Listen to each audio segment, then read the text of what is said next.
ভারতের মহারাষ্ট্র সাক্ষী হলো এক অদ্ভুত দৃশ্যের। গতকাল রোববার ৩০ জুন রত্নাগিরি জেলায় ভারী বৃষ্টিপাতের পর রাস্তায় একটি বিশাল আকারের কুমিরকে হেঁটে যেতে দেখা যায়, যা রীতিমতো অবাক করেছে প্রত্যক্ষদর্শীদের। গাড়িতে বসে থাকা একজন যাত্রী এই ঘটনাটি ভিডিও করেছেন। ভিডিওতে দেখা যায় রত্নাগিরির চিপলুন এলাকায় ৮ ফুট লম্বা কুমিরটি রাস্তায় ঘুরে বেড়াচ্ছে। স্থানীয়দের মতে প্রবল বৃষ্টির কারণে শহরের মধ্য দিয়ে বয়ে যাওয়া শিব নদী থেকে কুমিরটি বেরিয়ে এসেছে। শিব নদীটি কুমিরের আবাস বলেও জানিয়েছেন তারা। রত্নাগিরি জেলা মাগার প্রজাতির কুমিরের জন্য পরিচিত। চিপলুন সহ রত্নাগিরি জেলার বিভিন্ন জায়গায় গত কয়েকদিন ধরে অবিরাম বৃষ্টি হচ্ছে।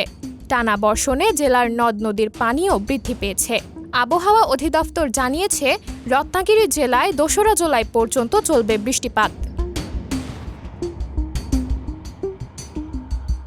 সাবরিনা জলিল, সবার কথা।